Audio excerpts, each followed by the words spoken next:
Om Namo Bhagavate Vasudevaya. Om Namo Bhagavate Vasudevaya. Om, I bow to the Lord Vasudeva. Hello, friends. I'd like to read again from the Gita. This is a curious passage. Most people think that Scripture is very solemn and staid and stiff-shirted and so on. But actually there's a good humor in it too. And all the masters I've known, and I've known a number, have all had a good sense of humor. Grandsire Bhishma, remember Bhishma represents the ego. Grandsire Bhishma then, glorious and powerful among the Kurus, anxious to encourage the wavering Duryodhana, blew his conch with a mighty blast. Now the meaning of this is very esoteric. When you are in meditation and you gradually calm your mind, you reach the point where you don't need to breathe at all, and you don't breathe. There are techniques to help you to learn to learn to go beyond breath. One of them is to watch the breath.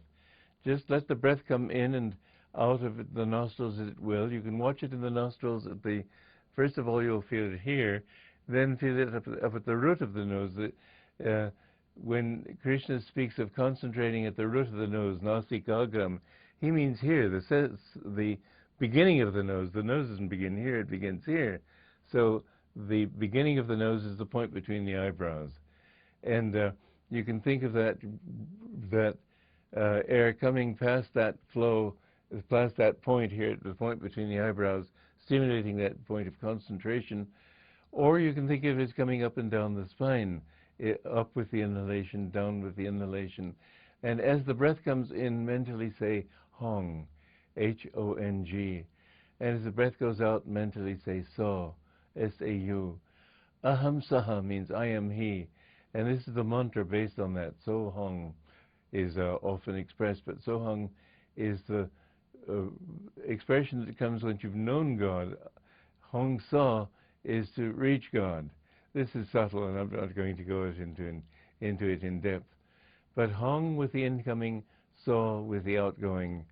And gradually you'll find in watching the breath that the breath becomes still, until finally you're not breathing at all. You don't even need breath until you create carbon by movement, by tension, by restlessness, and then you have to breathe again. The breath is just a mechanism of the body to keep it supplied with oxygen. But when you have that oxygen, you don't need more. When you've got yourself completely charged with oxygen, you can go beyond breath. Yogis have been able to go beyond breath for very long periods of time. That is to say, like Sadhu Haridas was buried underground for 40 days. And at the end of that time, he was brought up. They pronounced him dead because his heart wasn't beating or anything. He came back to life. You don't need these things. You don't need your body if you're strong in the spirit. But watching the breath is a means of helping to calm the breath and finally to go beyond the breath. So this technique of Hong So is a very good technique. As I said, some people say it's So Hong or So Hum. It doesn't really very much matter, but there is an Upanishad called Hong Sa Upanishad. This is the real mantra of the Vedas. So anyway, when the mind becomes very still and the body becomes very still and the breath starts to become calm, suddenly the ego will come in. What about me? What about me? And then you find, and this is what happens in the next part of the. Then Bhishma blew his conch with a mighty blast. That's the conch shell of Bhishma, the ego, the breath itself. And then in the next stanza, a very interesting passage where it says, there followed at once a great tumult as conches, kettle drums, tabors, small drums, horns sounded in a mighty uproar of support. Well, this is all humorous. You must understand that great saints have fun in their teaching. They're not just solemn. But what he's saying is that once Bhishma has blown his big conch of the ego, which is the breath, then all the world sounds come in, and the sounds of the body come in again, and everything, the world begins to assume its own importance. And The interesting thing is that then the other side comes in and tries to assert its own power, and they too blow their conches. Well, we'll go into that one next time. But the important thing is that you calm your body. If you want to know God, be still and know that I am God. You'll find that phrase in the Bible. Be completely still in your mind. To still your heart is the most important thing of all. As the great exponent of yoga, Patanjali, said, the definition of yoga is yogas chitta vritti nirodha. Chitta means the feelings of the heart. When we can calm those feelings, when we can reach the point where we don't let anything excite us, it isn't that then you become apathetic. When you stop having likes and dislikes and attachments and repulsions and so on, then suddenly you find that you have a bliss. Your nature is bliss. When you calm that tumult, you don't suddenly become dull. Rather, the only truly happy people in this world are those who live more in themselves.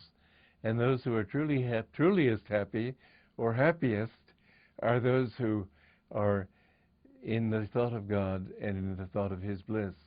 When you have that bliss in yourself, then nothing really bothers you. People can insult you and you feel that, well, how nice of them to think of me at all and want to try to help me. And if they're really not trying to help you, it doesn't bother you. You just know that this world is made that way. This world is full of ups and downs. There's day, every day is followed by night, and night is followed again by day, and it just goes on and on. Some people will like you, some people will not like you. If nobody thinks anything of you, that's not very much of a compliment, is it? I'd say rather that if you have people who become your enemies, don't be their enemy. I remember this one fellow used to say, I don't know why I hate you, but I hate you. I said, I'm sorry, I can't reciprocate. I like you.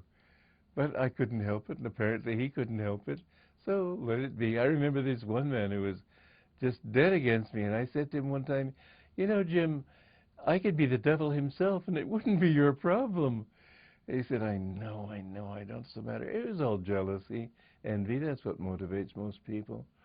I've accomplished things, and they haven't. But what's the point in getting excited by other people's reactions? And don't do anything for their applause, because wherever there's applause, there will also be excoriation. Live to please God. Live to do His will, and be interested only in furthering His light in this world. This world is a battle between the demons of darkness and the angels of light. We can put it that way. You can consider it metaphorical or not. I myself take it more literally. But the fact remains that it is a struggle between light and darkness. You struggle on the side of lightness. Don't be one of those wishy-washy people who sit in between and don't do anything. Don't be one who says, oh, I just want peace of mind, I don't want to be bothered. Of course you're going to, if you want to advance, you're going to have opposition. Don't worry about it. Just love God.